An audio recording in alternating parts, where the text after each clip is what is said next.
This guy who coordinated our trip Bruh. knew all the good spots, and he didn't tell us. We got Al Bake.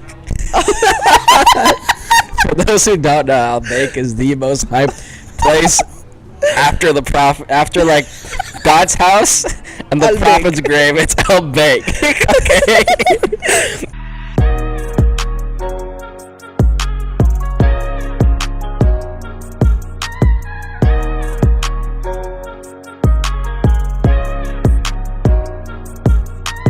Ladies and gentlemen, brothers and sisters, welcome. Muslimeen and Muslimat. It's our very first episode of Rated R&Z.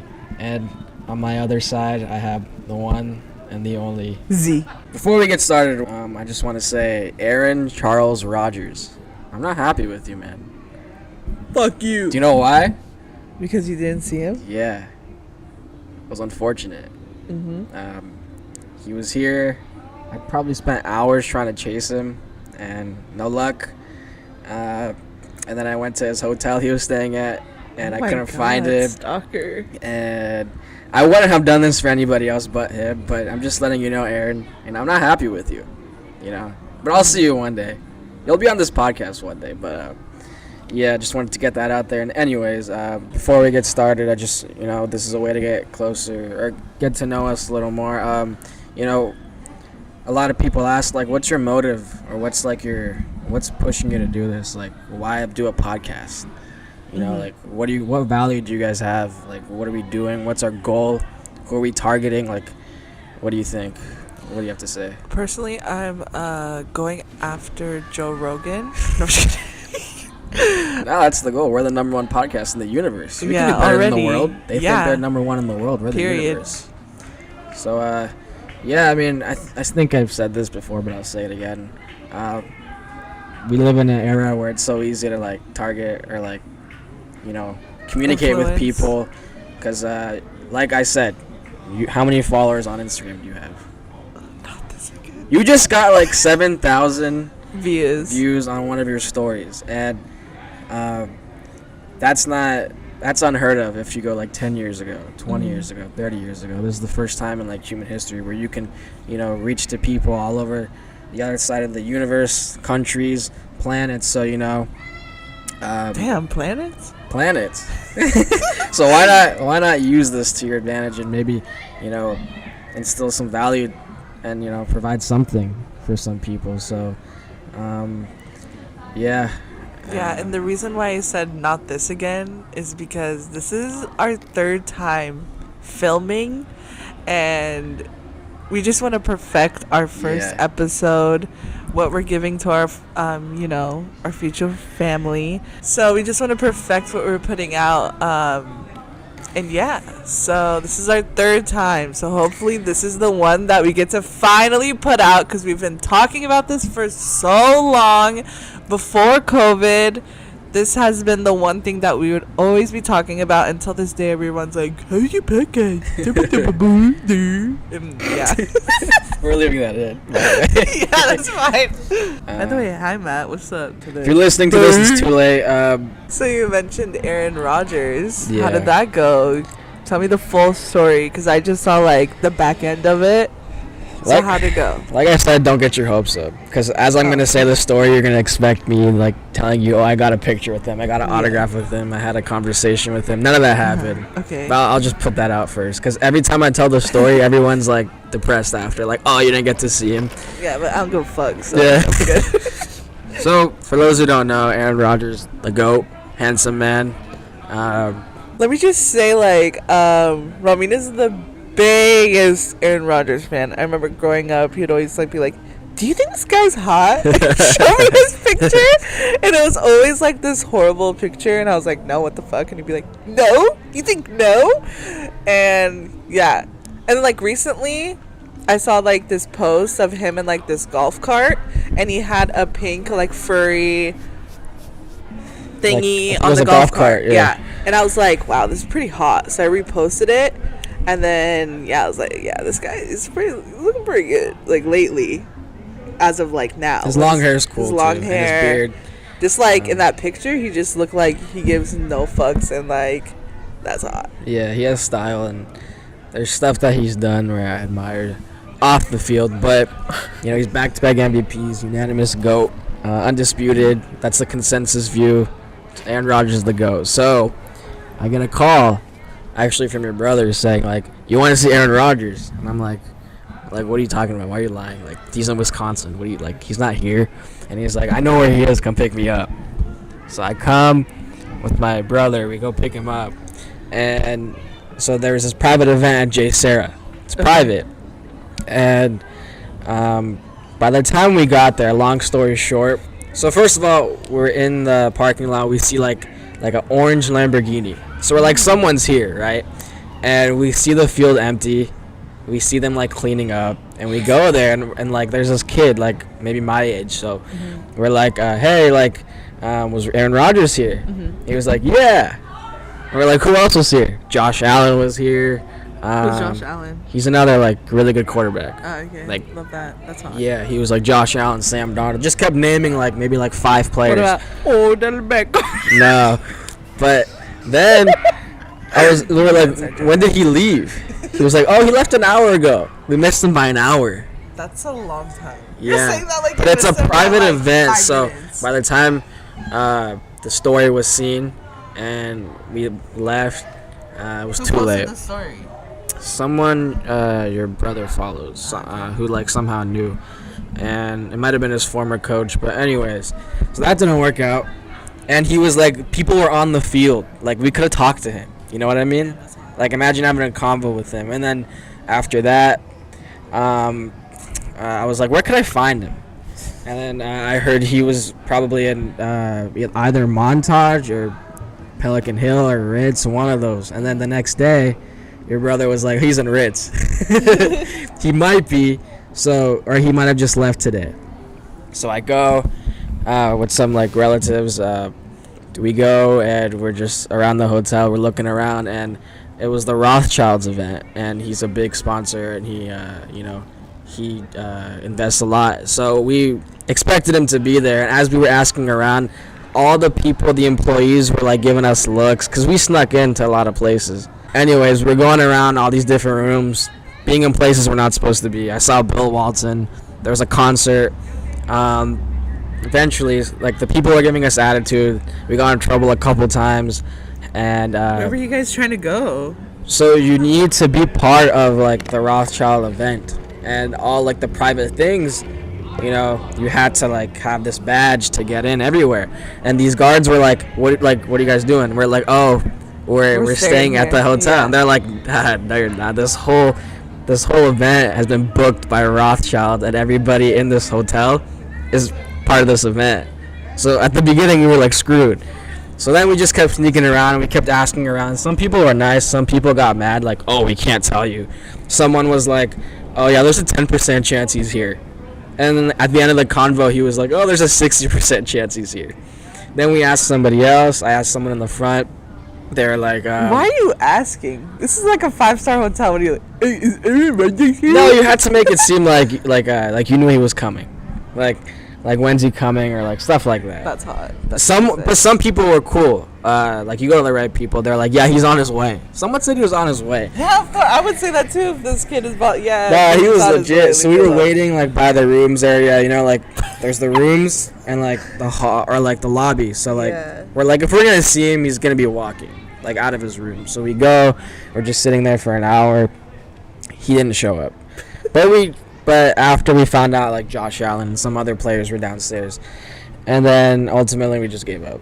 So, as I said earlier, Aaron, I'm not happy with you. Like, we spent, like, maybe 5 hours. And, you better make up for it. So that reminds me when I worked at Monarch Bay Resort right before the pandemic. And then, like, everyone was telling me, like, there's always athletic events happening, and there's always athletes there. And even this one time I checked in this dude, he was like a football player, and his wife was there, and they had like a little kid, and that day was really like packed and busy, and there was like one slot for one of them to get a treatment done, and he took it. He didn't let his wife go, and he got a fucking pedicure. Wow. Who was he? I don't remember his name. I want to say it was like something Williams. Yeah. There's a lot of Williams. Yeah, no shit. Yeah. Yeah, and I remember I texted like, hey, do you guys know this person or whatever? And they're like, yeah, that's whatever, blah, blah, blah. And then also this one time while I worked there, 6ix9ine was there. You see Dennis Rodman like every other week. I love him. He's such a legend. Prefacing, so we actually asked a few on our Instagram stories, what would you guys like to talk about? I did too. Just more people responded. Oh, you did? Yeah. Oh, I forgot. Anyways, so anyways, we asked you guys what do you guys want us to talk about, and you know we did polls and we asked questions on Instagram, and you guys came up with some interesting topics. So the first one to start it off is, okay, someone said boss talking stocks. Yeah, I don't know what that means. Boss talking stocks? Yeah. I'm not the one to go to for stocks. I invested in Dogecoin. Love that for you. How's it going? I sold it all because it was just lost cause. Yeah, honestly, I think this is like a blessing in disguise when all this like stock has always been a thing, but the whole Doja Cat coin, the Dogecoin was like, is that the one that everyone was like to the moon? Yeah. So when I was trying to make my Robinhood account, like I didn't know where my social security card was, and I think you needed to like send a picture, so it didn't really happen for me, which was good because I would have been like that dumbass to put like a bunch of money in and bada bing bada boom yada yada yada. But instead of freaking stocks, invest in NFTs. But I am a boss. No, don't invest in NFTs. NFTs? Fucking stupid. To the moon.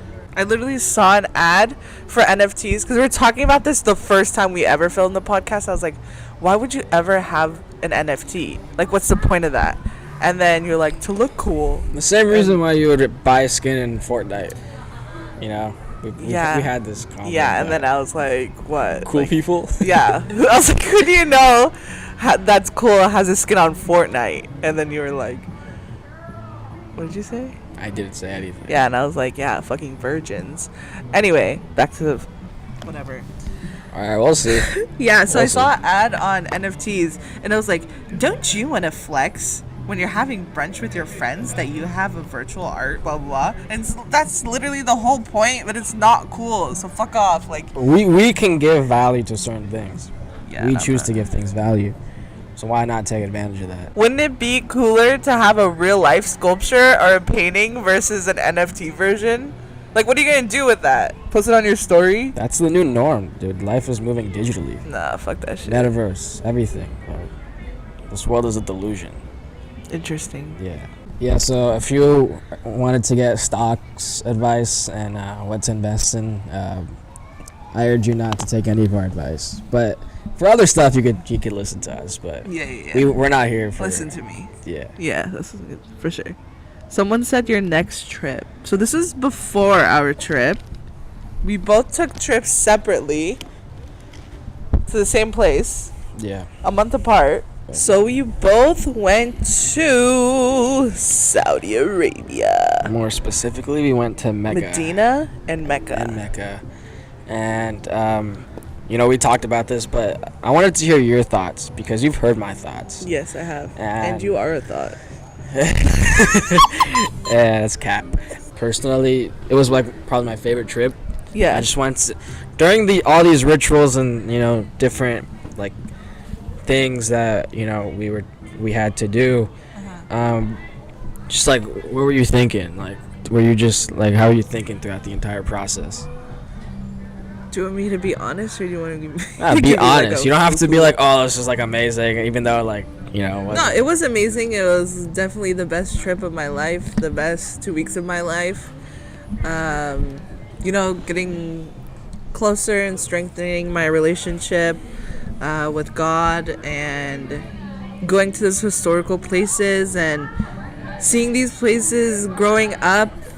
You know, we would always see the live streams, and I would watch Safa Marwa and be like, what are these people doing? Yeah, it was crazy experience.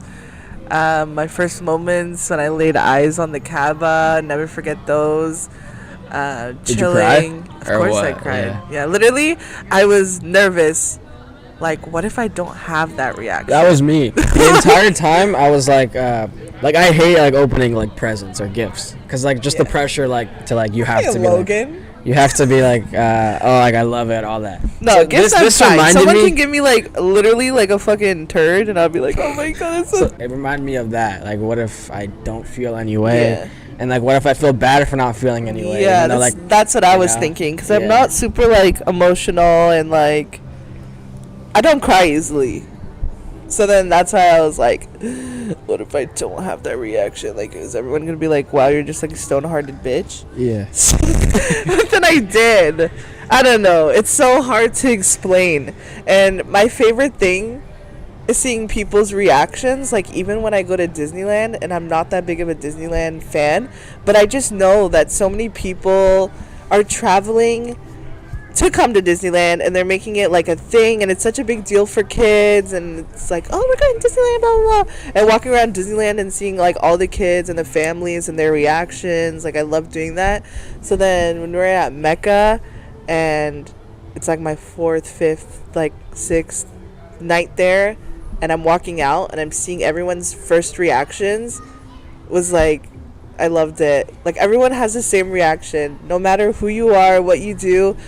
Everyone breaks down in tears. Like, it's a special moment. Yeah, it's a very unique moment. You'll never forget it. Yeah, 100%. And I remember that.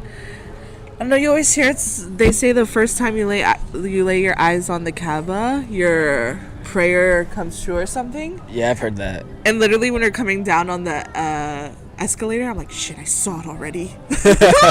Like, our whole group was coming down, and they're meeting in the bottom to like I think it was to just go over everything, and I was like, shoot, I already saw it, so should I just like do a quick dua or something? Like, and then like everyone like went in the circle, joined the group, and I was just standing there like, let me just do my quick thing, like I already saw it. And yeah, it was super unbelievable. Yeah, something I could never forget. For me, the entire trip, it just made me realize how like perfect the religion is, and we were given this and we didn't even ask for it. That was one thing where the entire time I was like, I didn't even, like, if you were born Muslim, for example, although, like, you rediscover Islam on your own terms, you know, like, even though you're born it, but the fact that we were given it without, you know, asking for it, having to convert, to me, I was just like, wow. So that's why when people are like when you're talking to God, like, when you're praying for something, in my head, I'm like, don't settle when you're asking, like, you're praying to God, because he gave you this. You didn't even ask for it. So imagine if you asked for something, like, of course you would give it if it was in your own benefit. Yeah. And ultimately, the people, the experiences. Honestly, it was like a physical, like it like destroyed me physically. All the walking, like, it deteriorated me, but it was amazing.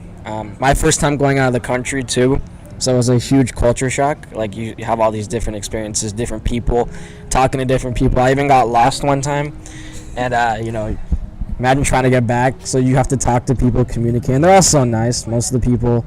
And like I said, the one thing that turned me off a little bit was just, you know, the security, seeing, like, the environment around, you know, Mecca and everything, like all the homeless and all that. But other than that, the actual, like, rituals, oh man, like, I like urge to go back right now. Like, I'm going through my camera roll like every other like day, just looking at stuff, like memories and stuff. Like, I miss it. And it went, like, when you're there, I missed home a little bit, like a ton of it actually. But then when I came home, I was like dying to go back. Yeah. And I said this to you once, or like last time when I came back, I was like, I love this country now. Yeah. And you were like, oh my gosh, Republica, this or that. And when you go there, you see everything is just like, we just have it figured out here. A lot of the things that like other countries don't. Like stuff like the road, you know, like you don't have, like, the pedestrian doesn't have right of way there, you know, like you gotta wait for the cars, or like, just, I don't know, everything. Like, when I was there, I was like, I just wish I had my car driving down the beach. But ultimately, I love that trip. I think, I don't want to say that, like, I changed a full, like, 180, but it strengthened something. I would say, and that I would just say it strengthened my relationship. And um, one thing that I also realized when I came, because I assumed like, oh, when I come back, like I'm gonna like change 100%. Like I'm gonna pray right on time. I'm gonna not miss any prayers. I'm gonna speak like this. Never have this. Like when you come when I came back, I was like, you still gotta work on those things. Yeah. Like I assumed that like, oh, when I come back, everything I'm gonna be fine.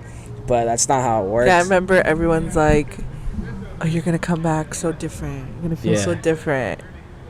I don't feel different.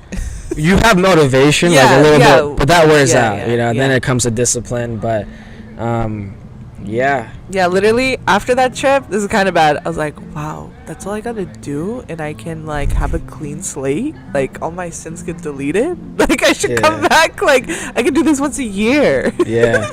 No, I want to go like at least once a year, maybe max once every other year. We should explain what Umrah is for people that might not know what it is.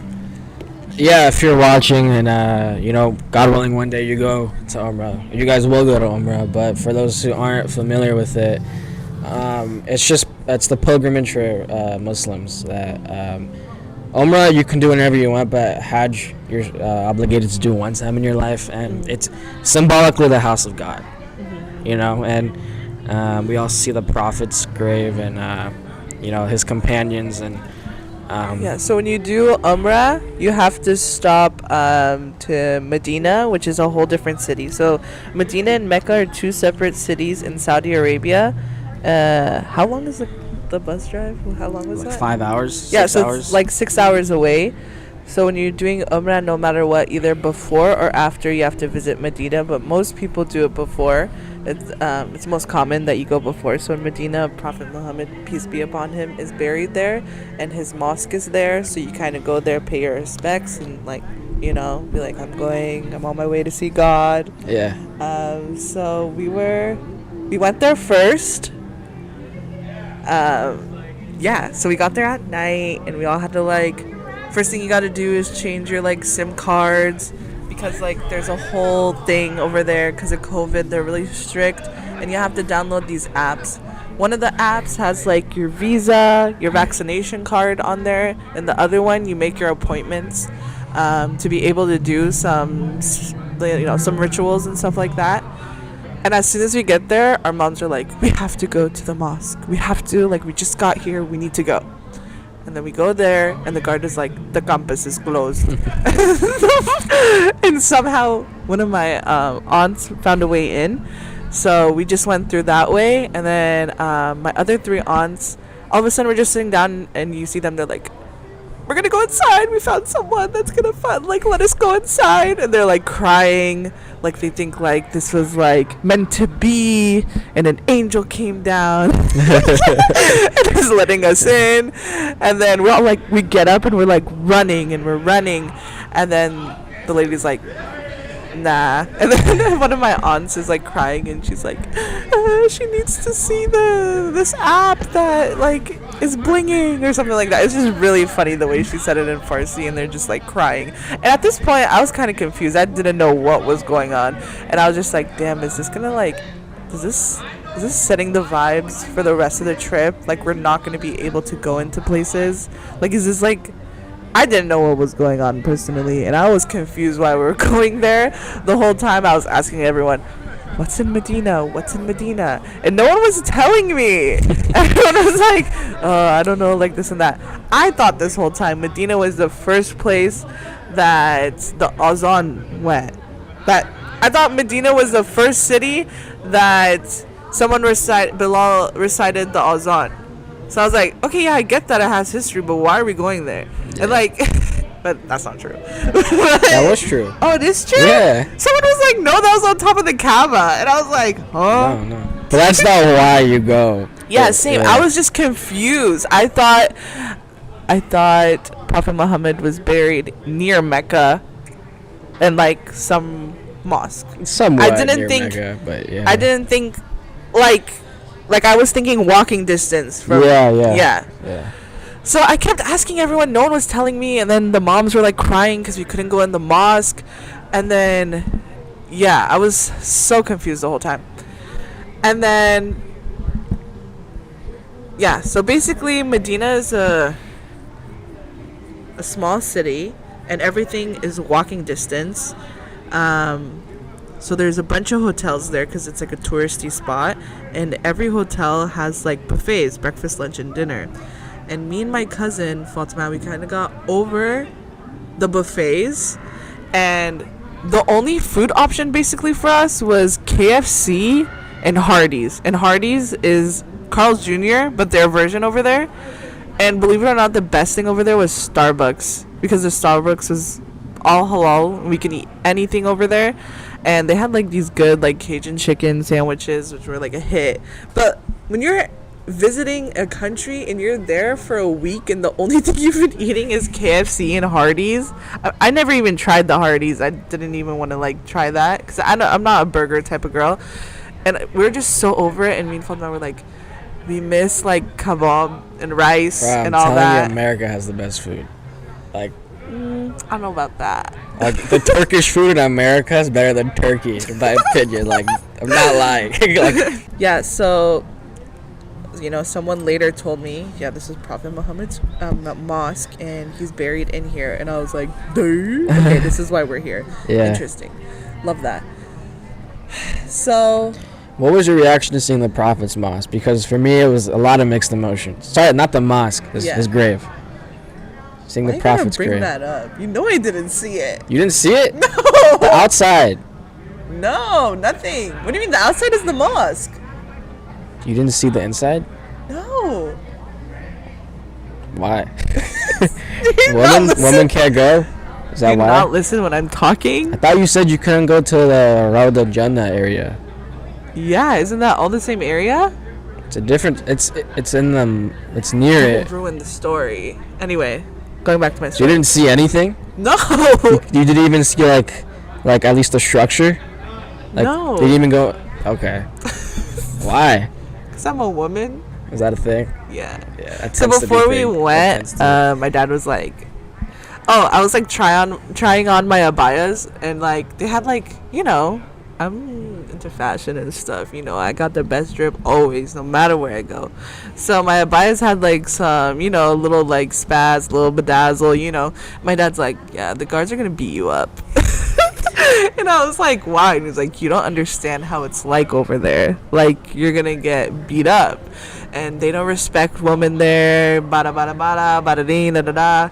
And I was like, no, it's not like that, Dad. Like, come on, women just got their rights in Saudi Arabia. They're able to drive. You don't have to wear hijab. Blah blah blah blah. But he's like, no, you don't understand. Like, just watch. So in Medina, the men guards, they're kind of strict, but the woman, let me tell you, the woman, damn, dude, they're like Nazis. Like, they're wild. It's crazy. It's, oh my God. It was pissing me off so much because... what, they wouldn't let you in? The woman? So you can go in the mosque, no problem. Yeah. But to go see Prophet Muhammad's shrine, you need to have a special appointment. And for women, it's really hard because I think it's like only a certain amount of time in the day that you get to go in or something. I don't know. It's just very limited for women. For men, it's like really easy to get in. So I made an appointment. I don't know what happened. I got an appointment. Someone made me an appointment. So I had one. Our moms didn't have one yet. Yeah, so I had one. And then, you know, me and Fatma tried to go. Okay, and there's so many checkpoints. One lady is checking, she's like, no, you don't have it, blah, blah, blah. We're going back and forth, and she's like, okay, go, whatever. And this other lady, same thing, and I just ended up going when she wasn't looking. When she turned around, I literally ran. And then you get to this like last checkpoint, and they have everyone sitting down on the floor, and they're going like one by one interrogating them, like, where's your appointment? La, la, la. Like, literally just, like, yelling in Arabic. And obviously we don't speak Arabic. Not obviously, well, we don't speak Arabic. They're just going off on us. And there's these older women, like... So you guys had an appointment? Or yeah, you didn't? We did. Because we had some trouble, but we didn't have appointments, that's why. Yeah. During, like, Umrah and Hajj, since it's like something you have to do before you die, it's almost like a lot of older people. And some people, you could tell this is like their last trip. This is like their trip they do, before they die. And these women are brutal. They're like yelling in their faces, like, and they put their hands, like they cross it over, like, we're gonna arrest you. Like they make this motion, like, like clink clink, bitch, like we're gonna arrest you if you don't move. Wow. And it was just pissing me off. And I had my phone on me, and my phone was dying. And then they were talking, and then I was like, I'm gonna get up and give a speech. It was like pissing me off. speech. I was getting so pissed off. Like I was fuming. I was gonna explode. And I was like, I said it out loud. I was talking to the girl, and I was like, oh yeah, isn't it crazy that in America, Jews and Christians treat us way better than this? And this is an Islamic country where we're coming to literally like see our prophet. Like these women are acting like we're lining up to go to a club or like to do something bad. It's like, come on, bro, have like some empathy. We're all here, like, come on. We're traveling from all around the world. Some people, this is their last trip, and you won't let them go see their prophet? Like, are you dumb, are you stupid, are you both? Anyway, so this lady's walking around, and I tell Fatima, dude, just look down. We're just like looking down, crisscross applesauce, and she's just like yelling at us. I felt like the Taliban captured me. Like, I was literally so mad. Anyway, it's our turn. And of course she sees my phone, and she's like, la, la, la, you don't have an appointment, la, la, la, la, la, go, kharouj. Like, that's all they say. They just yell in your face, kharouj, which I guess that means like leave in Arabic. I got a lot of shirks. Love that for you. How'd you shirk? And they're like, kharouj. And then I gave up and I left, and I looked at her and I was like, you stupid bitch. To the guard? Yeah. Why? Because she was pissing me off. And then as I was walking away, I was like, fuck. Like, I turned around to see if she's still staring at me, because they act like they don't know English, but they do know English. And she was like, she already like moved on, and she was yelling at some other poor old lady. And then somehow our moms ended up securing appointments. This is like our last day. We're leaving. This is our last day, and we're leaving. And it was like their appointments were like 4 a.m. So there's some people from our family that had an appointment, and Fatima's plan was to go with them and push her on a wheelchair and pretend like she had an appointment, but she can't go there by herself. I'm with her as like a caretaker, like go inside with her. And this lady actually had an appointment, and they didn't let her go. And then 2 hours later at like 9, our moms had an appointment. So 2 of them had an appointment, and then the other 2 was doing the same bit, like pushing them on the wheelchair. And then somehow they got in. I don't know how. I think they got rejected, and they started going in different lanes, because there's different lines.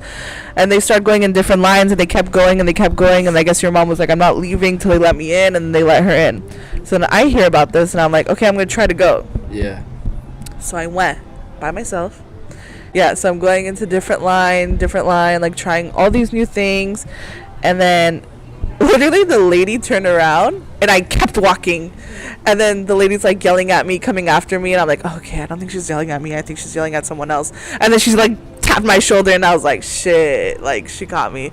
And then she was making me wait in this like little area, like to leave. She took me to the exit. And there was all these people that got rejected there too. And I don't know, there's this one lady that she was pretending like she was deaf. And then the other lady was like, yeah, like, can you let her in because she's deaf, blah, blah, blah. I was getting so pissed off. I was like, sister, how much money do you want? $. I'll give you $. How much money do you want? And she's like literally ignoring me. And as I was walking away, the like deaf lady and her friend were like came up after me, and they're like asking me for money. And I was like, sorry, like I don't know what you're saying, and I like left. But anyway, after that I called the moms to see how they did that, and the moms were like, I'm so sorry to be saying this, but it's not worth it, because the women's side, it's blocked off. You can't see anything. You literally can't see anything. There's no point. And then I literally thought about it, and the woman's side, like the line, is totally somewhere else than the men's side. So I'm like, okay, they probably just put a random wall anywhere in the mosque, and they're like, yeah, pray here. He's right behind this wall. Like, literally. I don't know how that. There's two sides to that. It's just one walkway. You know what I mean? So, do you know where like the men's side is kind of like by Baki? Yeah. Yeah, so it's like that way. Yeah. Yeah, like kind of like into the middle of the like. Yeah. Yeah, the women's line is over here, like facing the hotels. Oh, okay. Yeah. Yeah. So it's like a total like opposite ends. Yeah, I don't get how they would meet the grave if they're coming from that angle. Yeah, that's why I'm like, it's literally they put up a random wall. I'm sure they don't, but but. No, I'm sure they do. Come on, it's Saudi Arabia. They're sketch. From what I'm getting is that, at the end of the day, ultimately, what I'm hearing is that you can't trust the government. Is that you are gay, are not the father. You said dumb bitch. Yeah, in the holy city of Medina. I don't care about anything. You cussed. Well, hold on. It only gets better. Okay, well, she's not doing the right thing. Yeah, obviously.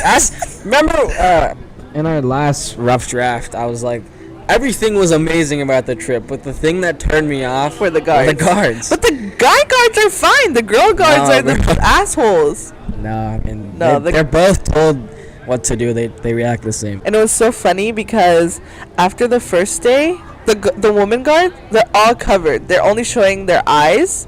So our moms went and they bought the thing that only showed their eyes so they could like gain respect from those women. Yeah. And they're saying they were getting treated a lot better from those people. This one lady, so the whole time they're like, we don't speak English.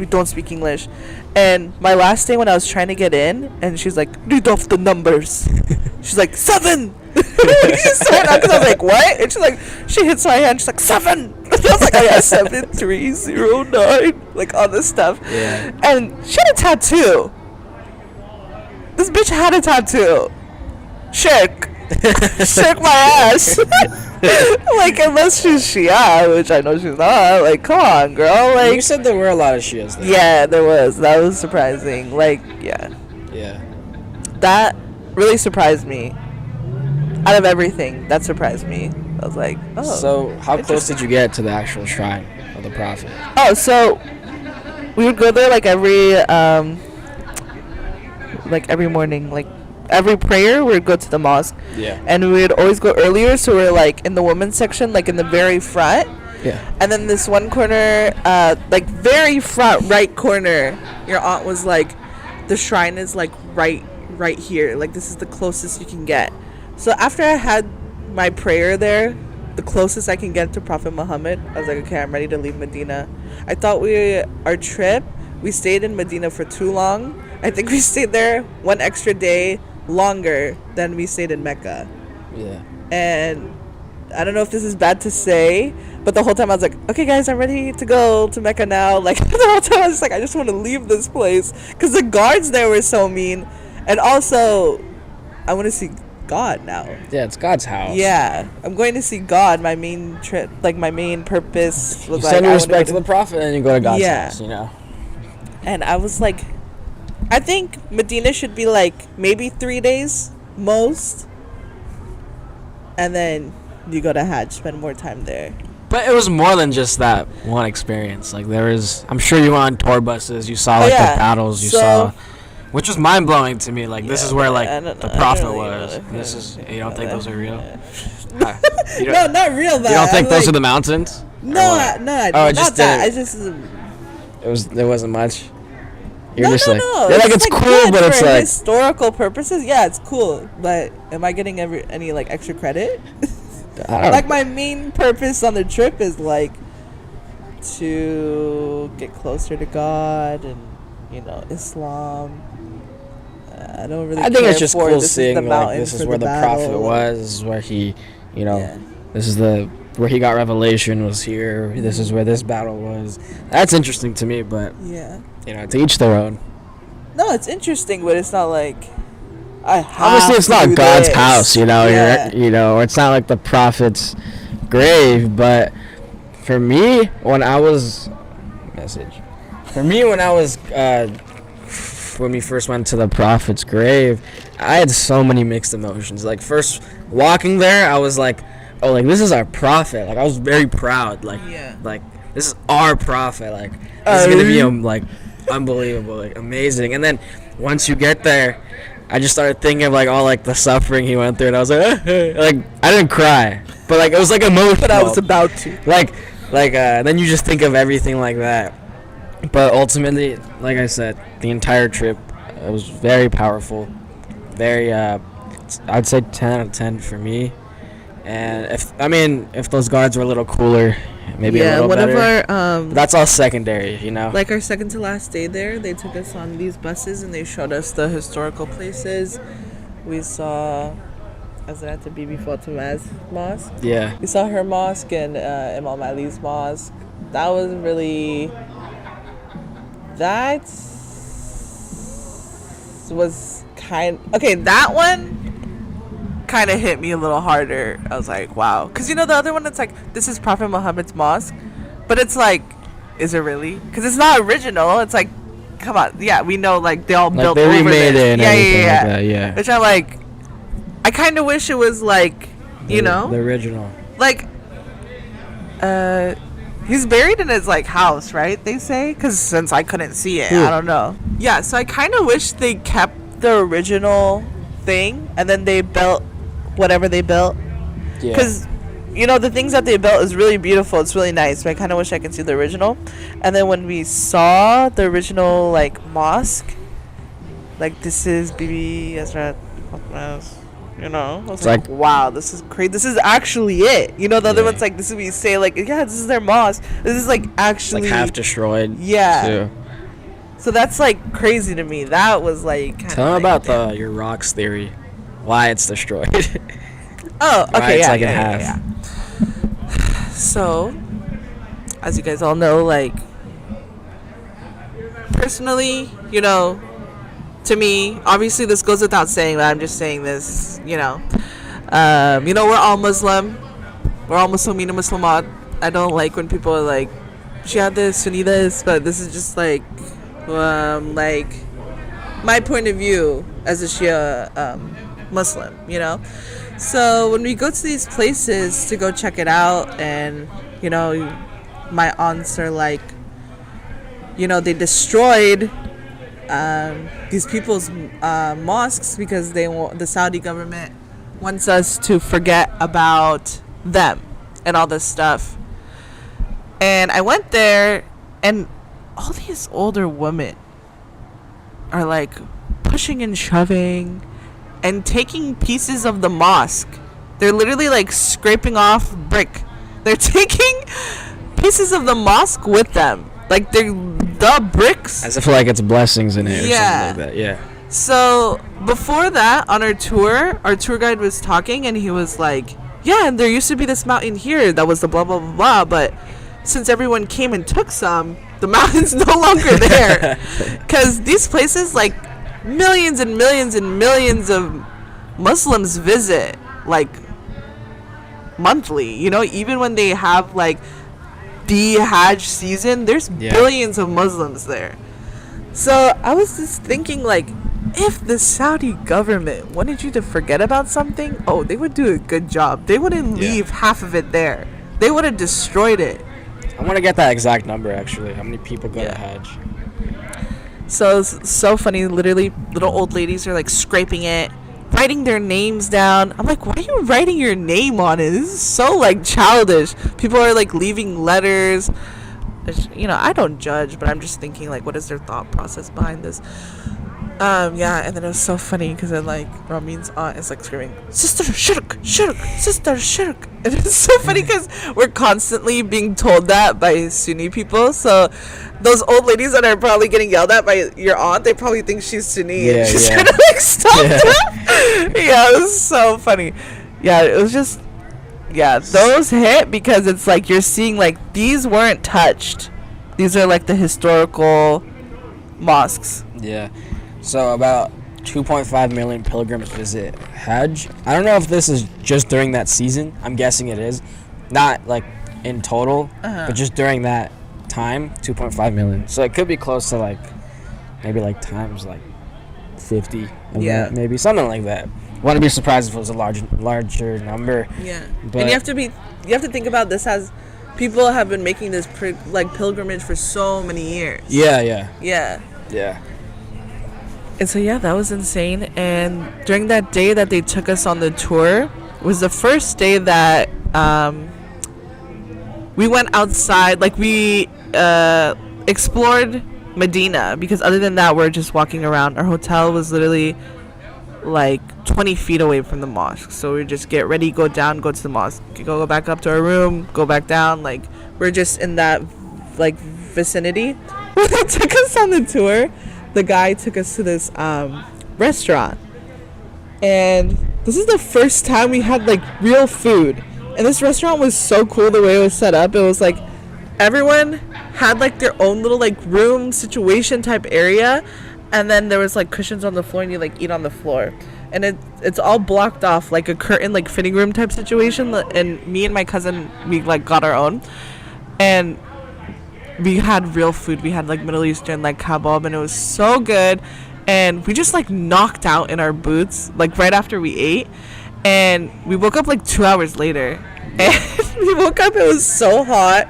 And before this, the weather was like perfect over there. That day it was so hot. I woke up like sweaty, like hot. I felt so gross, and like I was like, I woke her up and I was like, can we leave? Yeah. And we thought everyone left by now, because I was like, shoot, did they forget us? Like, what happened? And then we get up and the moms are like, oh, the group is still there. I think some people just got our food. And we're like, oh, hell no. Like, we need to leave. Like, we need to go right now. And the moms are like, yeah, we're down to go. And then we stopped this random guy, and Fatma's like, taxi, are you taxi? And then he's like, no. And as we're walking away, he's like, yeah, come back. And we're like, no. And we're like asking all these random people like, taxi. And this guy's like, oh, you want a taxi? Stop this random car. And I don't know till this day if he was a taxi or not. Anyway, so we go back to the hotel, and then we fall asleep. We wake up, we go back to the mosque, and me and Fatma are walking around, and we're like, damn, that food was really good. And then we're like, dude, should we go back? And we also keep in mind the bus took us there. Our whole group went there. Like the coordinator like took us there. And we have no idea what it's called and where it is. It was like 15 minutes away, and we haven't left that like area of Medina. We haven't left that area. And then we stopped this random taxi, and Fatma's like, brother, like we want to go to this restaurant. And okay, people don't really know English there. And then we're like, we don't know the name, but this is how it looks like. And I'm showing him this selfie video I have that literally it's like my face, and you can see the background. And he's like, yeah. Masjid Mosque. And then Fatma's like, no, brother, not mosque, restaurant. He's like, yeah, I know, like whatever. We get in his car, and he took us there. He found it. I don't know how he found it. Wow, mashallah. And then Fatma's like, wow, brother, you're so smart, mashallah. And we go, and we're planning on ordering so much food. We're like, yeah, let's get this kebab plate. It has 20 kebabs. We're like, yeah, we'll share 50-50, let's do this. We're like, we're going to get sambosa, and we're going to get this. And then we're like, yeah, can we get sambosa? He's like, oh, we're all out. And we're like, oh, yeah, this kebab plate, we're all out. And chicken kebab, we're all out. This kebab, we're like, what do you have? He's like, chicken magloob. And I'm like, what is that? So what you're telling me is that you took a lot of L's on this trip. He shows us, and it has like bones in it, and I don't do bone. It's like chicken with bone. Oh, you're like that? Yeah, and we're like, what? And then we were so upset. We were like, fuck. Like we left, and the downstairs was like the same restaurant but to go. And we didn't realize. We thought it was like a different restaurant. We're like, yeah, we'll just go to that restaurant. And then we go there, and we're trying to order. Like, no, we don't have this. We don't have this. What do you have? Chicken biryani. And it's the same thing. The chicken with the bone. And we're like, oh my god. So we had no choice. So we got that. That was literally so funny though. That even also in Medina, one time we're like begging the guards to like let us in when we just got there, and my mom was like, please, sister, por favor. Like. The whole thing was so funny. Honestly, I wish there was like cameras on us. There was so many experiences, so many stories that I have. Like, it's just like you don't know which one to say. There's so many. Like, bro, just getting there was a story, dude. Yeah, For us at least. We all, like, so many things could have stopped us. Even as we arrived to the airport, there was a new rule where you can't go to Saudi from a certain country where we were stopping at before. We had to stop there, and then we would go from there to Saudi. And we found out that day that we could not go. So this whole ultimate thing was a journey. Yeah. And that's why they literally say when you make this trip, they're like, Khuda, like khostate, which means like God invited you. There was so many times where we thought we weren't going. Literally any little thing can like throw off the whole trip. Yeah. And okay, so it's so funny, like when we kept getting rejected the first time from the female guards to go to the shrine, and we like leaving, and me and Fatma are like, yeah, the guy guards are so much nicer, and we're like, yeah, let's go mess around with them, because we're trying to like ruin our vibe. We're like, yeah, let's just go mess around with them. And then Fatma's like, we're walking towards this group, and Fatma's like, which one should I talk to? Which one should I? So we're like, yeah, this one, whatever. And then Fatma's like, brother, can you help me? And he's like, no. This is so funny. We couldn't stop laughing. Oh my god. So there's this one area, it's called Baki, and it's this grave that's close to Prophet Muhammad's mosque, and we're trying to go there, and so we exit the mosque and we turn around because we realize, like, because we're meeting with the group, and we realized we went to the wrong area. So we turn around, literally not even 5 feet away from the guard, like the exit. We turn around, and the guy's like, okay, I need your visa papers, visa, this and that. And I had it on me because, I come prepared. And then my cousin was like, I don't have that with me. And then he's like, okay, are you Muslim? And obviously, you're okay to be able to go to Medina. I don't know about Medina, but I know for Mecca for sure you have to be Muslim. Yeah. So it's just so funny. Like, no, we just came all the way to Medina. We're covered from head to toe, just for fun, just for giggles. That's funny. It was so funny. Like, I felt like the guards, like, they all had their own rules. Yeah. I feel like they all had their own. They have a lot of power and then use it. Yeah, they all had their own agenda. Yeah. And anytime we needed help, like when we were trying to go into the shrine, they're like, okay, like go to the like customer service help desk, like something like that. And you go there and you're like, yeah, I'm having like my app, like I have an appointment, but they won't let me go. And he's like looking at everyone, and he's like pointing at everyone, like, everybody has this problem. Like, it's kind of like, dude, figure it out. Everyone has this problem. Like, it's just so funny that they're like, yeah, go to the customer service desk and blah, blah. And that's just funny in itself that Prophet Muhammad's mosque has like a customer service like help area, help desk, and they're like, everybody has this problem. Like, it's like Bamachi. They speak English? Oh my god. So in Medina, anytime, like, they always ask, like, where are you from? And be like, oh, we're from Afghanistan. They'd be like, their first reaction, like, we'd be like, we're from Afghanistan. We'd be like, oh, Taliban. Yeah. Everybody, and I thought it was so funny, and Fatma was like hating it. Yeah. Why would they say that? That's so rude, blah, blah, blah. And I'm like, no, that's fucking funny. I could just be like, oh, ISIS? There's something back. It's just funny. And then this one time when we were at Starbucks and we ordered our drinks, instead of calling our names, he was like, Taliban? He screamed it. Did you say ISIS back to him or something? No, I thought it was funny. I was loving it. Because, yeah, that made me want to go back to the lady and be like, yeah, let me in, or I have the Taliban here in a second. Yeah. Like, I was like, yeah, Taliban, you'd be scared of me, bitch. Yeah. Like, I don't know. I loved it. I don't know. Like, there's two types of people in life, I was like, yeah, you know what? Yeah, I am the Taliban. What's up, bro? Let me in. Yeah, so the Dunkin' there was a miss, and I love the Dunkin' in America. They have one good drink, and it's the best drink ever, but the one over there sucked. I hate the Starbucks here, but the Starbucks there slapped. There was better than here? Yeah. I think the food is healthier there, I would say. Yeah. Because we have a lot of ingredients here that's banned in other countries to make it taste better. Mm-hmm. So it might not taste better there, but in this case it is, but it's a lot healthier, I would say, which is kind of interesting. Yeah, I don't know. The whole trip was funny. That's all I got from Medina now. Imagine my Mecca stories. How was your Medina situation? Medina, honestly, I mean, when it comes to my trip or my time in Medina, I would just say that I didn't really have the same experience as you. I thought mine was pretty bad until I heard the stuff you guys went through, because there were times where they wouldn't let us in certain places because of, technicality appointments or whatever that is.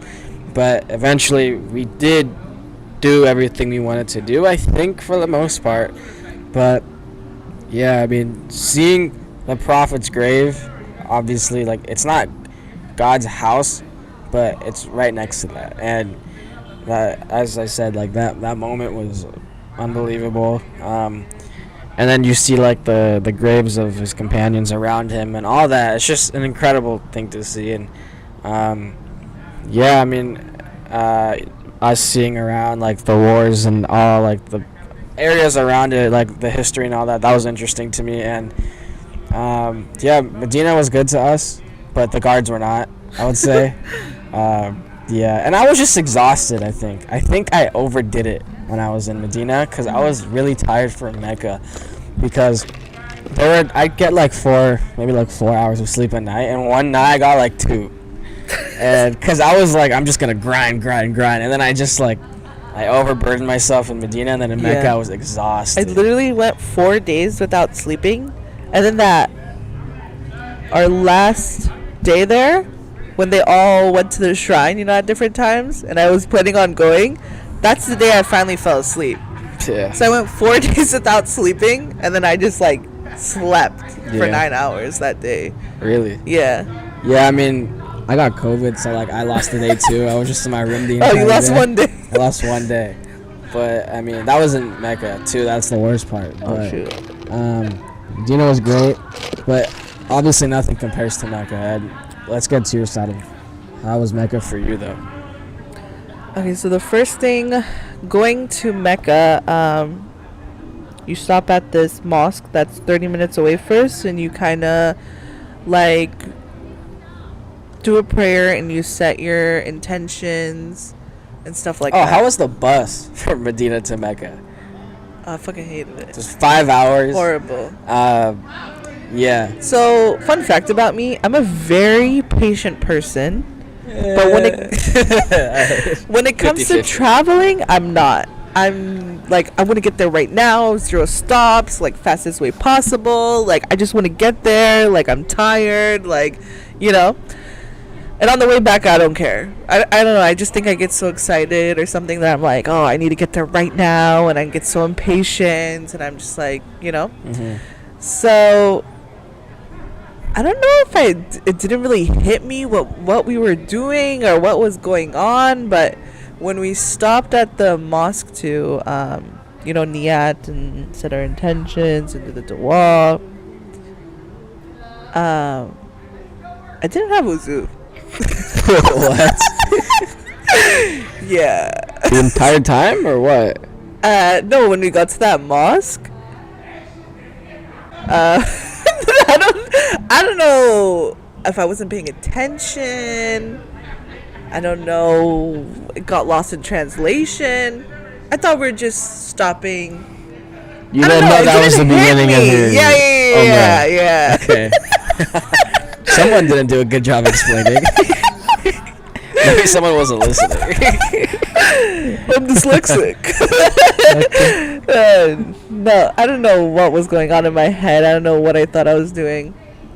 But yeah, literally, because this is everyone stops there. Everyone has to do this. So there's so many people in this mosque. And again, these older ladies, so aggressive. No one else is aggressive but these older women. And they waddle around and smack you. Just these other people that are doing umrah with you. Yeah. And so I mean, I tried. I went to the restroom and it was just everyone's doing, everything is wet. The floor is wet, the walls are wet, the ceiling's wet, everything's wet. And I'm just I'm not doing this. And I turned around and I left. Oh, that's why I did not go to the bathroom the entire freaking ride. Yeah. From Mecca to Medina. Or Medina to Mecca. I was I'm not going to do wudu. even though it was very hard at one point. But literally, bro, I had to. I just waited for the hotel. Yeah, I still prayed. I prayed. I did the niyat. And then I got a little hungry. There was like a little couple shops by the mosque. I went and I got chips and a drink. And, you know, I'm eating it. And someone comes up to me and they're like, "You can't be eating." And I'm like, no one told me that ever. I don't think that's a thing. And then our mullah comes over to, you know, so we can repeat after him and say the dua and our niyat.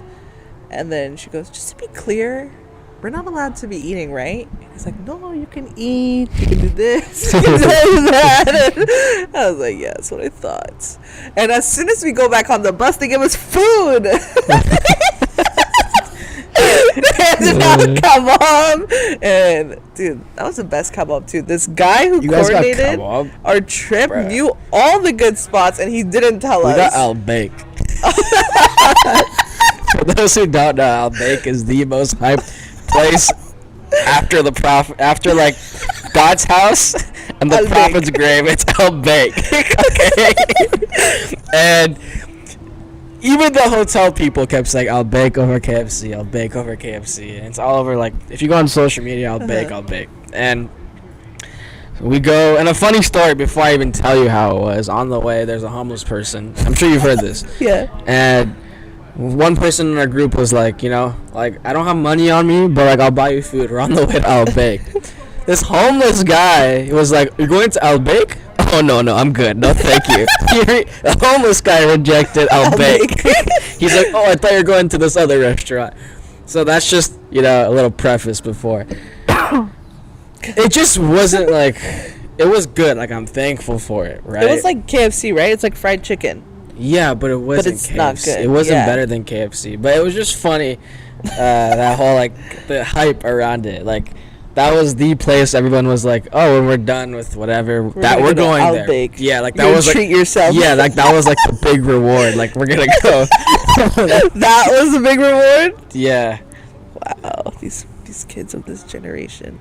I didn't go for the food, but I'm just kidding. Wow, I love that for you guys. yeah. What were you saying? Yeah, so that was like the best kebab ever. Yeah. And then on the way there, when you're doing these rituals, you're not supposed to like look at yourself in the mirror. That was pretty tough because I saw myself like There's there's reflections, bro. The windows. Yeah. So everything. on the way there, okay. So to me, for Saudi Arabia, I was not expecting a Dubai. I was not expecting Dubai. I thought I was expecting a little bit like, maybe a little bit less than Turkey. And to me, Turkey doesn't look nice at all. But yeah, I wasn't expecting a third world country. And so when we're doing the bus ride, I was like, and we're doing it at night, I was like, I want to look out the window. I want to see when we're driving to the other city, like what's in between, you know? So I wanted to look out the window the whole ride. And it's nighttime, so you don't see anything. But so one dude kept yelling at me, close your window, you're going to see the reflection. And I was like, oh my God, like I can't see myself. This is a window, this is not a mirror. Like, what is he not understanding? I kept getting yelled at. And I didn't look at myself the entire time. I know everyone was like, I already looked at myself. My cousin was like, I looked at myself so many times. Yeah. But I didn't see myself at all. And at one point, everyone was like falling asleep. Everyone was asleep on the bus. And I FaceTime my sister-in-law. And literally at the end of the conversation, we take a stop so people can use the restroom. And the lights of the bus turned on. And when it turned on, I saw myself. Because all the lights were off on the bus. So for me, it was just like a black screen. So when the lights turned on, and I could see myself. Literally, that guy was walking by. And he was like, now you have to kurbani, this and that. I was like, oh my God. What like, does that this mean? would happen to me. It's like a penalty or something. Like, You gotta sacrifice a sheep or something. yeah. I didn't want to say that on here because it's like, sacrifice a sheep. Yeah. Yeah, cut that out. So, yeah, whatever. It was just like, everything that was happening that was like irritating me, I'm like, okay, this is just a test. sex. You're not supposed to like, do anything bad. Something that I've noticed is that the entire trip, well, this is just the religion. It's all about self-control. Yeah.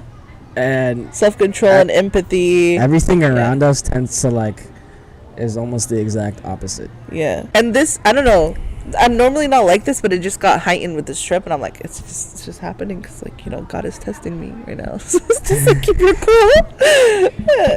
Yeah. So as soon as we got there and we went to Mecca and we performed our first Umrah, that was crazy. I was exhausted. You were? After. First before, then after. See, like, for me, it was fine, and your sister was like lagging the whole time, like Safa Marwa.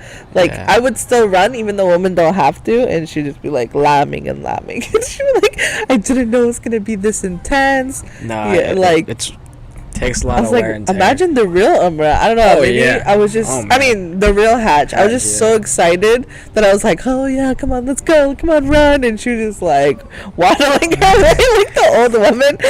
And then our second Umrah was the opposite though. I couldn't do like the last tawaf. I was like gone. I was like dead. I was like falling asleep.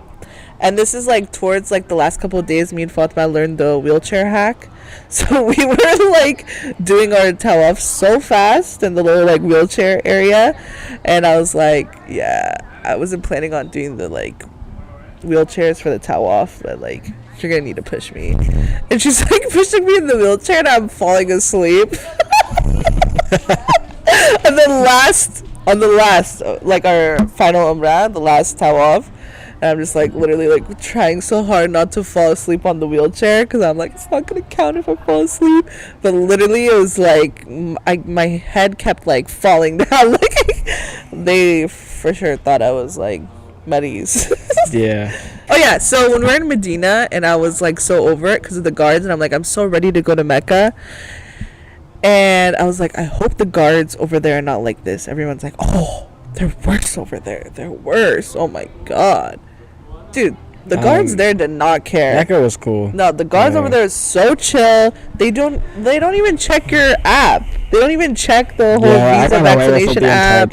They don't check the Tawakala app. They don't check anything. You literally just walk in and out as you please, as you should. And it's like, oh, also, Mecca is beautiful. Like, the Kaaba is so beautiful. The area where you're doing the rituals, it's so beautiful. The mosque is so beautiful. But a couple steps away, it's really brutal. So it's just crazy to me how this government has so much money, and from not only from oil, but people that do this like pilgrimage, they're making so much money, so much profit from this, and they can't get their shit together. That was another turnoff. There was businesses near us selling like rings, for example. Yeah. Someone would talk to them and they'd be like, yeah, business is horrible. Government doesn't help. Everyone here is like this. And the entire time I was like, if you live here, what do you do? Yeah. And it's mostly business. And it's just, the government's, how it is there. And everything over there is like under construction. So everyone's like, yeah, it's under construction. But it's like, yeah, this construction should have been done a long time ago. Why is everything now under construction? Like, doesn't make sense. But like, yeah, the touristy spots, they're nice. The hotel's very nice, 5-star. But literally the communities, the neighborhoods around it, it's like, where am I? These buildings were like, there was holes in it, as if there was a war like going on, like as if bombs exploded. Like it looked like I've never been, but to me this is how I picture Afghanistan to look like.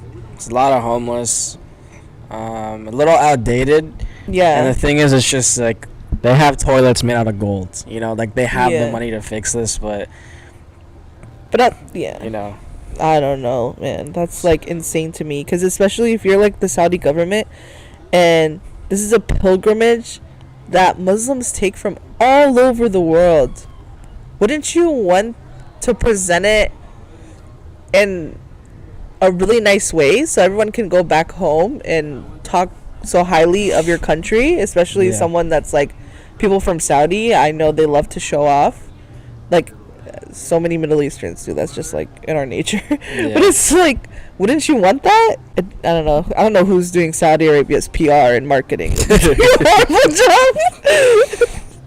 Before we went to Medina and Mecca, we stopped at Dubai. We had like a 22-hour layover, and we got to stay in a hotel. And let me say, I love Dubai. I was such a hit in Dubai. Everyone was so obsessed with me in Dubai. And I want to go back for my birthday. You were there for like an hour. No, I was what there did you for do 20 in that hours. Checked into our hotel, got COVID tested, saw the Burj Khalifa, tried to go to the malls, clothes. That type of stuff doesn't interest me. Like, oh, like, here's a building. It's like cool. No, like, yeah, but this is like the tallest building in the world. It's not, here's a building. Wow. You don't want to see it? I heard like Paris, the Eiffel Tower isn't that like cool. It's like small. It's like very dirty. Yeah. It's like, it's not that cool. So like, even when I go places, it's like, oh, like here's this nice river. It's like, I don't find that much interest in it. I'm more of like activities, you know? Yeah, no, same. But it's like, right in front of the Burj Khalifa is like the mall, is like everything. It's like that fountain water show. Everything is in that like area. Okay. So yeah, I just want to see everything. I want to see the people. Vegas or Dubai? As soon as we got our outfits tailored for Dubai. You know what I'm saying? So when we were initially leaving, I got to the airport a little bit late. So as we're getting there, checking in our bags, we hear that our luggage is going straight to Medina. It's not stopping. It's not coming with us to Dubai. So as soon as I heard that, I was like, hold on, wait a minute. Skirt! I took both of my bags to the corner. Did you say? Hold on. Wait a minute. Skirt! Okay. I took my 2 bags, went to the corner, opened it up. I asked Ramin to help me, but he's just standing there like, so, your trip. I'm like, bro, help me. I'm panicking. So I'm opening my suitcase, literally like going through it, because I had one carry-on with me, and when I was checking in, I was putting like 3 outfits in there, my heels, my bag, my makeup, and I'm like, oh my god, what if like TSA doesn't let me like my foundation or some type of liquid, they're gonna take my makeup away, but whatever, it's the risk I was willing to take for Dubai. So I was like putting everything in there, and the one thing I forget is pajamas, because obviously we're staying the night there. So in Dubai, everyone was relying on me. So we get to the hotel, and we are only there for like 20 hours. So we weren't planning on sleeping. We were planning on going and seeing everything. It was taking us a minute to check in and to get our room. So as soon as we got there, they wanted us to do our COVID test because we're leaving the next day. So we take our COVID test. We still don't have a room. So I had my bag with everything in it. Me and Fatma just went in the lobby of the hotel, and we're just getting ready in the bathroom. And the moms were like, hurry up. We got 2 limos. One limo is for ABC. The other limo is for us. And they're going to take us on a 3-hour tour to wherever you guys want to see Dubai. Yeah. And we're like, oh, shit. Okay, that's what's up. You know? So we're quickly, like, getting ready. And the mom's like, hurry up, guys. You guys also have to do your COVID testing. And one thing about me is I hate being rushed. So I was like, you guys go then, and we'll meet you guys after. And they're like, huh, you think we're going to leave you guys alone in Dubai? Which, that's funny, because in Saudi Arabia, they forgot we even existed. We were all alone looking for taxis. That's just how it works, though. You just buyers. I mean, yeah, I don't care. You tend to stick with, like, the same couple people the entire time. No, I don't care. I could be by myself all day long. But then it was just so funny that in Dubai, they made it such a thing where Dubai is so safe. But in Saudi Arabia, you know, they don't. We go outside and to go to our limos. And, you know, A, B, and C get their limo first. It's like, okay, your limo's coming. And it's a Lexus. And we're like, this is pretty funny. Haha, your limo. Yeah. The guy's like, your limo's coming. Don't worry. And it's a minivan. Like an old 2005. Don't their cops drive Lamborghinis?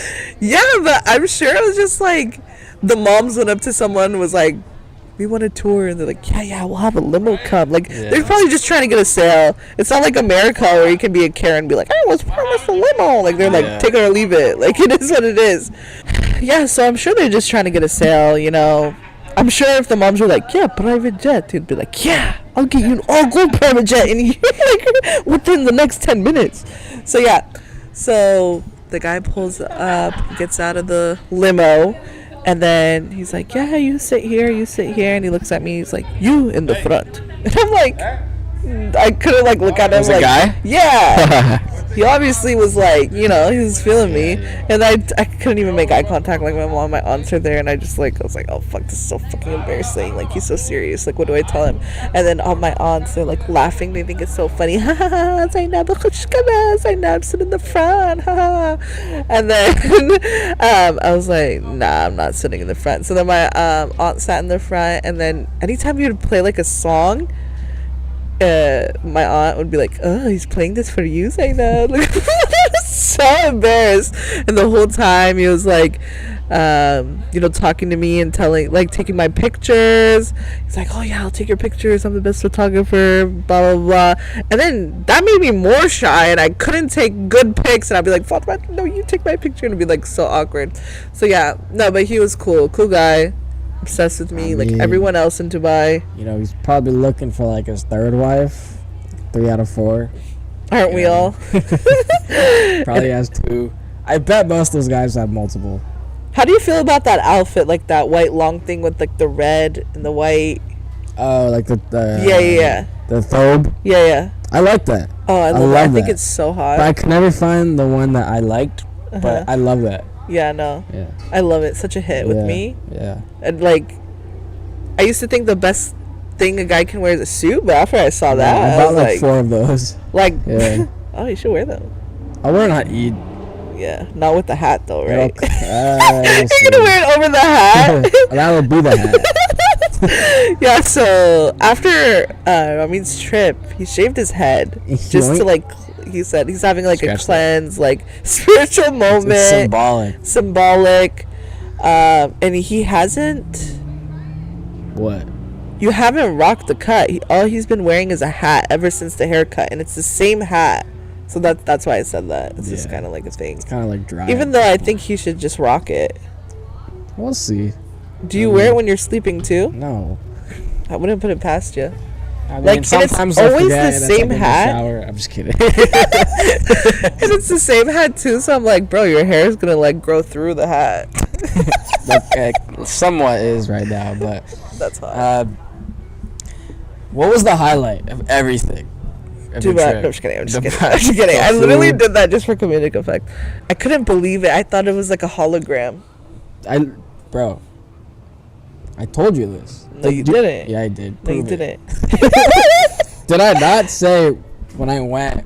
And then I brought up the Laker game, whatever. So I'll say it again because they haven't heard. Yeah, for the people in the back. So I said when I first went, you know when you go to like a Laker game or whatever game, you see them on TV all the time. I wouldn't know. Or a Clipper game in your instance. Shout out to the Clippers. You see the players on TV, and then when you see them in real life, it doesn't look real. Personally, it's like they look kind of fake. It just doesn't look real. But for the Kaaba, I didn't have this like sensation. Like it just looked legit. It was huge. Like it was better in person than like as I saw on like cameras and pictures and stuff like that. How was Turkey? Because after your trip, you guys went to Turkey for a couple days. Turkey was cool, but honestly, like I said, we live in Orange County. You know what I mean? Like nothing beats Orange County. And when I say like the U.S., like the U.S. is amazing, it's Orange County. Yeah. Like even the Bay. If you live in the Bay, dude, like, you fucking suck, bro. I'm sorry. Like Southern California is special, and when you go outside of like OC, I would say I would count the rest of America a whole different country. Yeah. So I mean, Turkey was cool. Like we saw a lot of these museums and all these, you know, like historical things, but at the end of the day, it's cool to do and say you did it. But like, Spectrum here is cooler. And like San Francisco, it looked like San Francisco. Like we have everything here, but it was still really cool. Like. at that point, it's just more of like the people, Yeah. the experiences, you know, the conversations you have, but the food you eat. But Turkey was cool and all, but you know, nothing beats here. People come here for vacation, and we're leaving here, so I finally realized what it meant to live here. So that was another thing that I learned when I left. I would always hear these people like, God bless America. Like, you don't know when you leave America and you come back, like, it's so different. And I'm like, yeah, okay, I'm not like patriotic like that. Like, that gives me the ick when people say that. Like, that's so like Republican, like whatever. I was like, I love to see like different things, and I don't think like, oh, you know, America's the best, blah blah blah blah. And after the trip, for me, mostly it was like the food situation. It was a lot for me. When I was coming back, I was like, dude, like, God bless America. Yeah. Like, me and my cousin were both like, oh my God, like, when we get to the airport, like, I'm gonna kiss the ground and this and that. And it was just so funny. And then for you too, like, we used to be like, oh my God, how many times can we go to Spectrum? Like, oh man. I love this place. Like, yeah. And then when Ramin came back, he's like, man, Spectrum's not that bad. Yeah, so one thing we gotta stop, as I think the youth does, is just, you know, put down America a lot. And instead of like coming up with solutions, we just point out problems. But nowhere's perfect, but America's, you know, people literally have like pay so much money to have their kids born here just to get citizenship from like other really good countries. So it's a really good country, and don't take it for granted. And that's what I did my entire life. I used to think I'm gonna go to Puerto Rico or something when I grow up, just for fun, because I was like, America this, that. But yeah, that's not the case anymore. And on the whole trip as a whole, I loved it. It was amazing.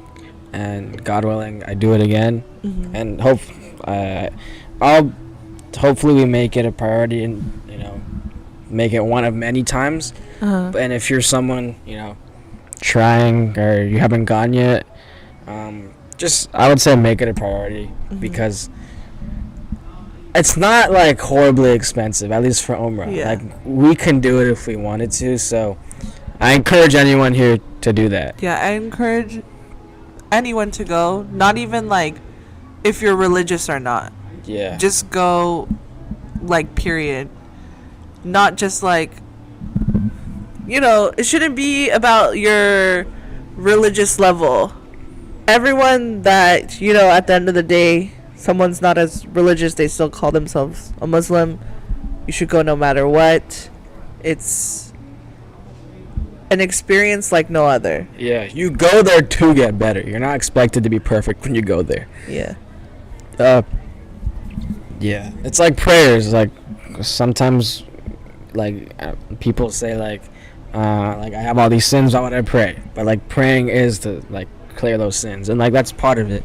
So I mean, yeah, do that, and I hope this like inspired anybody to go do it. But I think we talked a good amount about our trips. If you guys have any other questions or anything, we have a lot more to talk about these trips. But we also wanted to talk about, that was just one question that we got. Someone said future trips, and that turned into this whole thing. So another thing we wanted to go through was someone said what was it? Hookup culture? Yeah, it was two separate ones.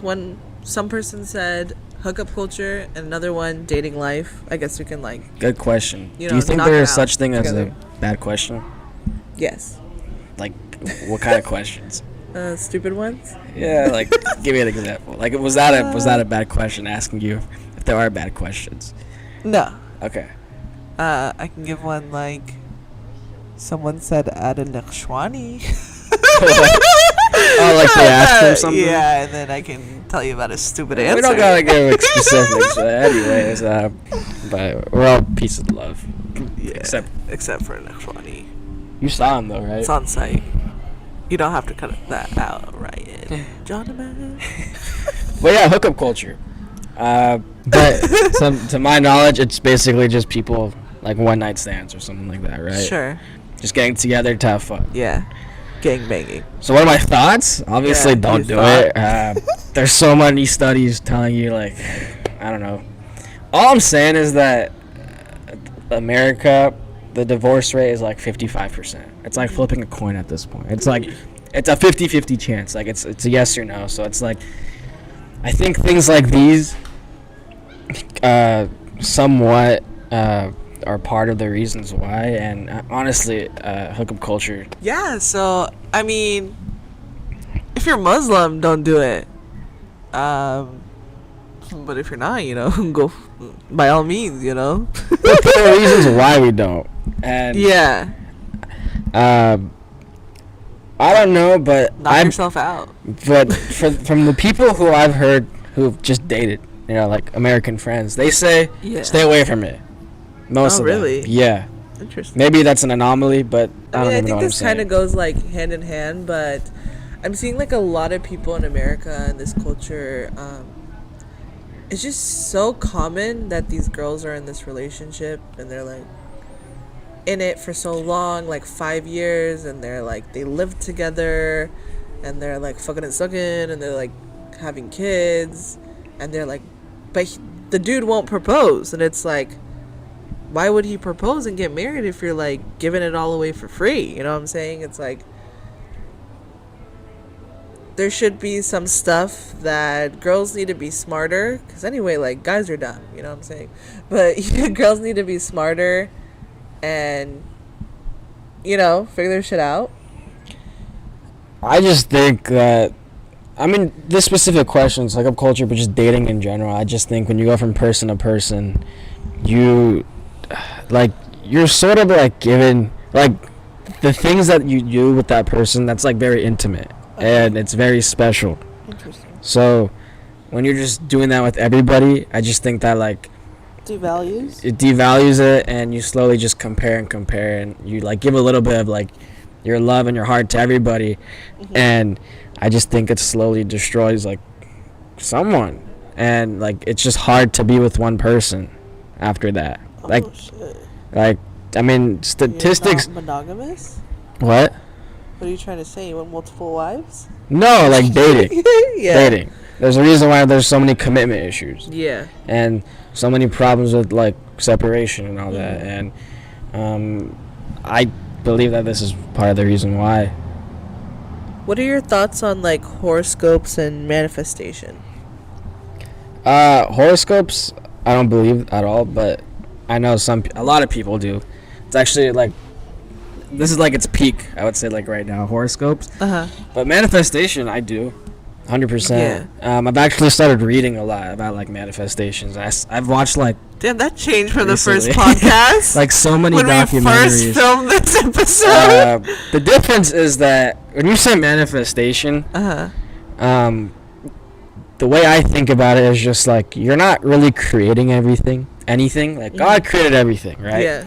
But you're just like manifesting it. You're just like bringing it out there, like bringing light to it. You're shedding it out, like, because I remember when I was pro manifestation, and you're like, but who are you asking? Because most people say that the universe gave them this, and they deny a creator. But the way that I see it is that, like, for example, there's gold on the in the ground. There's always been gold, but now you just dig it out. Yeah, it's like that. Like you have the capability to do anything. But now you're just bringing it out. Like, if you want, like... Yeah. For me, like, whatever it is. manifestation, some people, like, are against it, and horoscopes, too. I think they're two separate things, but with manifestation, it's, like, putting it out there. Focusing on that. When you're putting it out there, like, today I'm going to do this. I'm going to manifest it. You're bringing focus to it, like, okay, I need to work on this. I need to do this. And it correlates. So you're working on it. It correlates with religion. Like, it's all about positive thinking. I think, like, your ideas and your imagination become your reality. Like, your ideas affect what you do. And even, like, God says, like, if you think of me as good, I'm going to give you more good. The same way manifestation. If you're thinking negativity, that's what you'll attract. And it's the same way. But, yeah, like, do you know who Bob Proctor is? Or, like, Jim Rohn? Those guys? They're, like, huge on this stuff. They're like porn stars? No, they're like motivational speakers / like life changers and all that stuff. Life changers. Yeah, I mean, to me, manifestation is just if it helps you improve your life. Yeah. Like, for example, like one of the things that they say is like picture yourself being that person that you want to become, and you will slowly become that. Like, one thing I've started doing is whatever you wish. It could be something small, something big. Every night before you sleep, you gotta like picture yourself like having that feeling of you accomplishing it. Like every night, if you want, like, for example, you want like $1 million, or you want like you want to live in a certain place, like, or you want to drive a certain car at night. Like they say, practice this activity every night, maybe a couple minutes a day. Just imagine yourself getting in your Lamborghini or whatever car, you know, driving that car. That feeling it gives you, like maybe like the wind blowing in your face. Make it as real as possible. That's hot. And I believe stuff like that because I think just thoughts can affect. Obviously, it needs action, but I think just thoughts. Your mind is very powerful, and I think that manifesting is just bringing out what God has created. But when people say like, "Oh, like I did it myself," sure, but you're using God's resources. But I guess I had the wrong perception of it. But now 100%, I would say I practice it actually, so, and everybody should. Yeah, and it's just, like, as far as horoscopes, I do believe in it.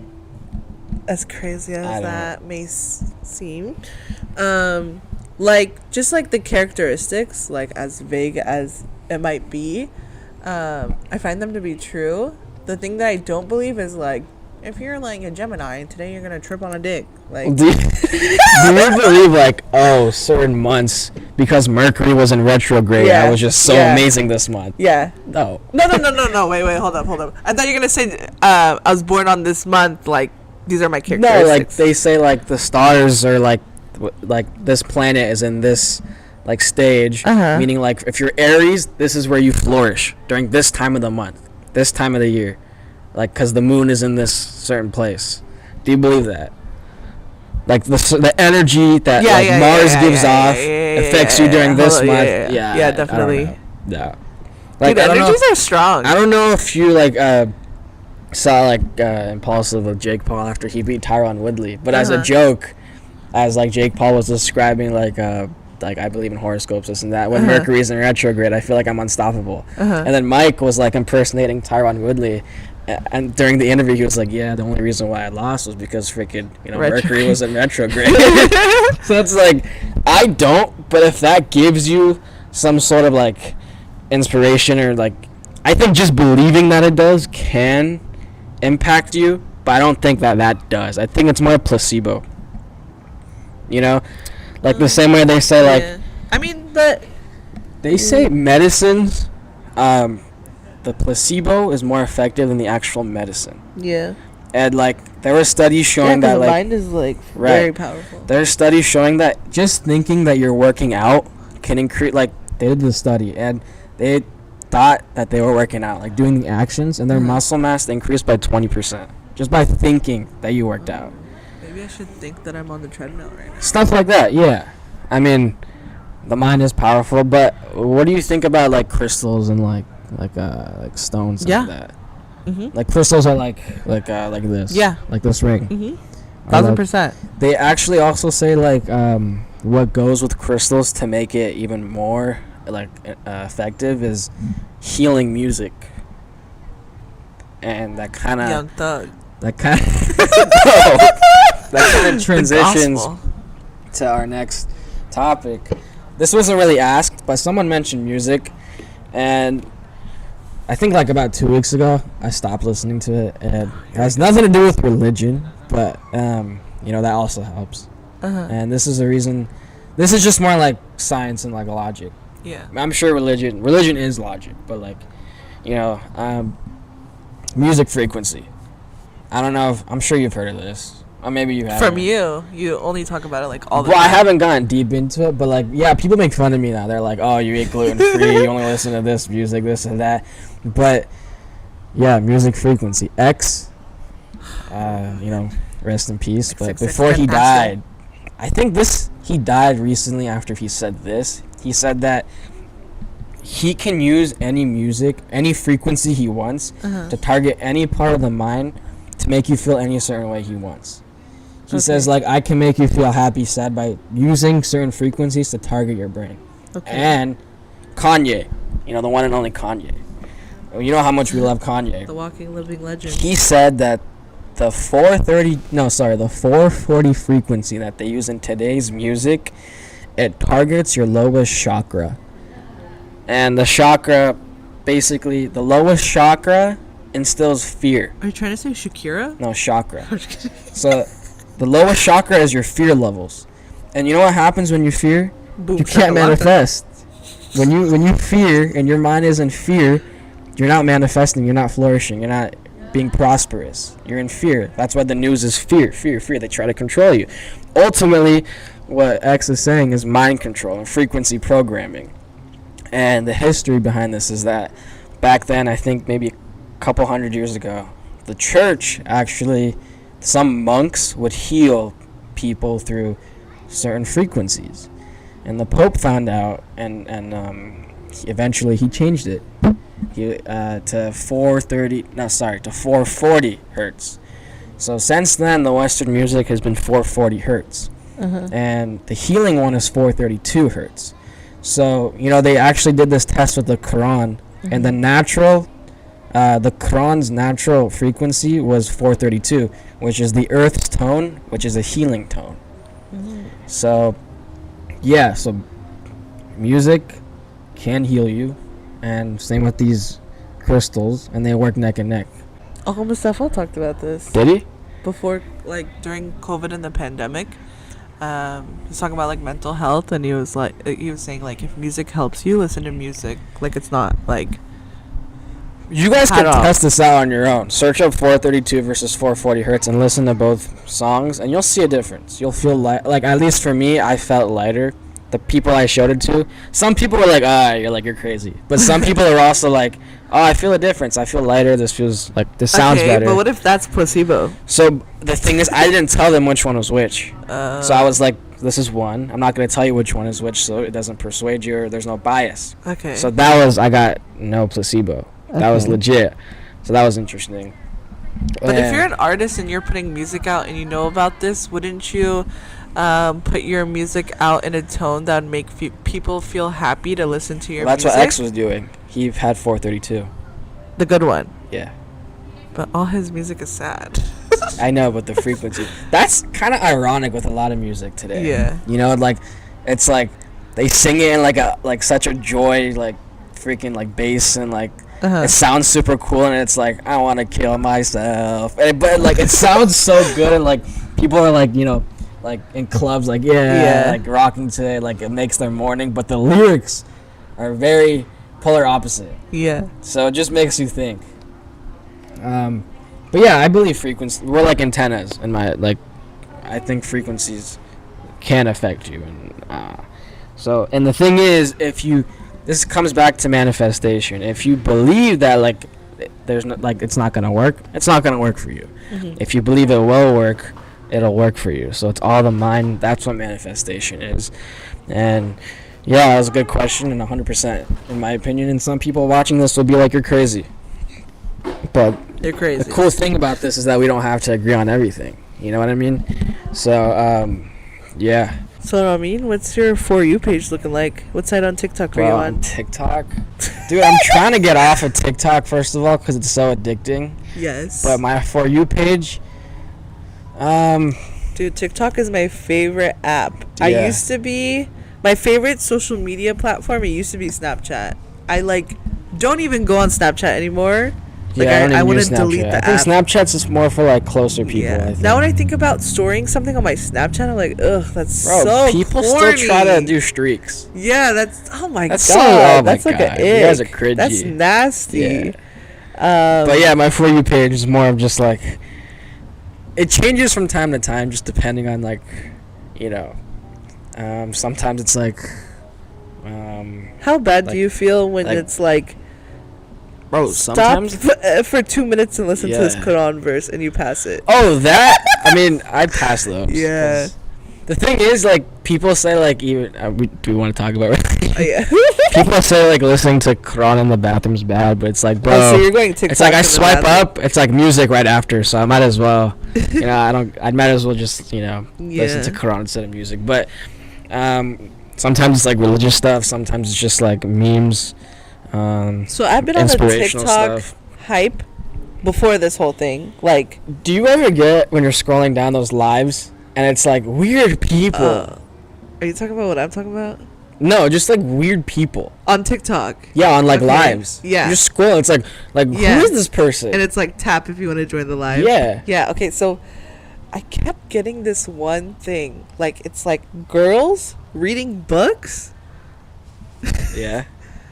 But it's like their upper half of their body, and it would be like them like lying down and like what you see like their waist up, and then it's like them moving as if they're getting hit from the back, if you know what I mean. And it's like, who is the audience stuff, and why is everyone doing this? Why is this on your why For is You this page, thing? by the way? Like, what are you liking? I'm not liking this. You know this is for you. And I'm like, what is this? No, don't put that on me. I'm like, what is this? And who's watching this? People watch that. That's why it keeps coming up. No, that shit's like weird. For a while, I kept getting like bugs, like people like pretending to eat bugs, and then I just get like, I don't know, man. Like some people like on different countries, just like this person who looks like Cristiano Ronaldo keeps popping up. It's like weird stuff. I don't know why, but what's like your favorite type of video on TikTok? My personal favorite is like the cringy ones. The low quality ones are the best, dude. And the comments are funny. The best, yeah, like maybe like weird people like horse girls like singing or dancing. Yeah. And then the comments. No, I love the stitches. Yeah. Oh my god. And the comments. TikTok is so mean. Like they say things that I think in my mind that I would never say out loud. It's just there. Yeah. And it's like hundreds of thousands of likes. Yeah. TikTok is crude, but it's amazing. Yeah. And it's probably horrible for like my mind because my attention span's horrible. Yeah, I was literally gonna say that TikTok made me stupid. I can't I used to be so into YouTube and watch YouTube videos, but I can't. After TikTok, like watching like a 10-second video, you think I can go to like a 10-minute video is like impossible for me. I don't even watch TV anymore. I just go on TikTok or YouTube. Literally. And then Instagram, like occasionally, but usually TikTok. Like I put a limit on my like phone because I keep going on it too much. And really? I delete it like every other week and I just download it again right after. It's a challenge, but this TikTok addiction is real, and I'm guessing a lot of you guys. Hey, a lot of people like try to act like they're not on TikTok. We know you're on TikTok. Yeah. Oh my god. Like just because you're not on TikTok doesn't mean you have like a PhD in maturity. Like literally, and like some people they're not on TikTok, but then they watch like the reels on Instagram that are literally it's like TikTok, like a month before. Like you know what I mean? Come on, get it together. Yeah, like it's okay. You're like they're like user like 4110811 or something like that, and yeah. So I think this was a pretty good first episode, guys. You gotta give it to us. No, I mean it's a pretty good first episode. You guys gotta give this to us. Like, you know, tell your friends. This was a big W, in my opinion. Well, we'll see how it goes. I gotta manifest it. I'm gonna picture. Let me go manifest it for a second. I'll be back, guys. I'm gonna go manifest it real quick. But let me see if retrograde is like. Thank you guys so much for listening. This podcast went longer than expected, and we have so many more topics to go over that you guys suggested, but this is just a few, and can't wait. And this is just the beginning, guys. And it's only getting better from here. It is going up, guys. If you think this sucks, just wait a couple months. That's how it's supposed to be, guys. Give us a break, man. And with that being said, stay blessed, stay beautiful. Peace.